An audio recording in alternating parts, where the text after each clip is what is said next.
আজকে আমরা যে 16 দিন অনশন করছি স্কুল সার্ভিস কমিশন অফিসের সামনে এবং ভিতরে, আজকে আমরা মাননীয় মুখ্যমন্ত্রীর কাছে আমরা আমাদের দাবি সহ আমরা দেখা করতে চেয়েছিলাম, কিন্তু অফিসের মধ্যে বললেন যে ডেপুটেশন যে কপিটা জমা নিলেন, কিন্তু পার্সোনাল সেক্রেটারি আমি ম্যাডামের সঙ্গে কথা বলার বিষয়টা উনি নিশ্চিত করলেন না।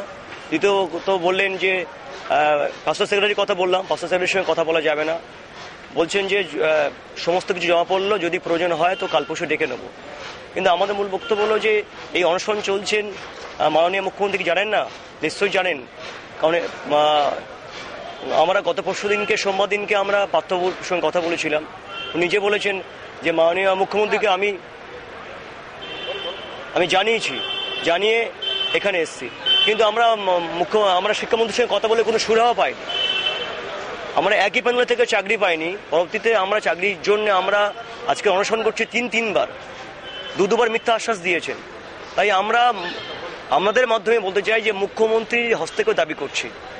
আজকের প্রায় 96 জন অসুস্থ হয়ে পড়েছেন এবং প্রায় যে কোনো মুহূর্তে তাদের অনেকের জীবনহানি হতে পারে, এবং আমরা চাই যে এখানে অবশ্যই মুখ্যমন্ত্রী যদি সদিচ্ছা প্রকাশ করেন, দেখা করার বিষয়টা নিশ্চিত করবেন এবং আমাদের বার্তাটা ওনার সঙ্গে কথা বলে আমরা নিশ্চিত করতে চাই, কথা বলতে চাই।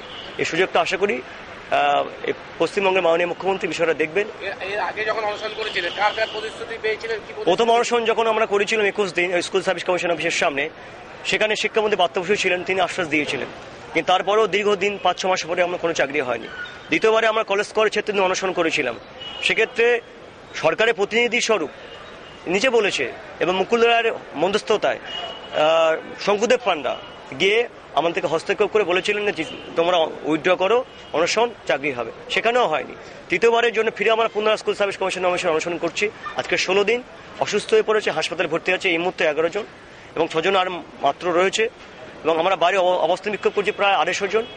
এবং আমরা চাই যে যারা এখনো প্যানেলভুক্ত পড়ে আছি, এই কষ্টের মধ্যে আমরা আছি, মাননীয় মুখ্যমন্ত্রী বিষয়টা বিবেচনার সহিত দেখুন যাতে চাকরিটা নিশ্চিত হয়, সে বিষয়ে সংশ্লিষ্ট আধিকারিক এবং শিক্ষামন্ত্রীর সঙ্গে কথা বলুন এবং আমাদের ডেকে নিয়ে বিষয়টা যাতে শোনেন, সে বিষয়ে আমরা আজই জানাচ্ছি।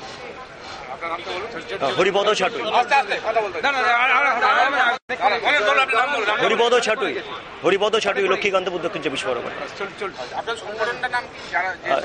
শিক্ষক ছাত্র সংগ্রাম ঐক্য মঞ্চ।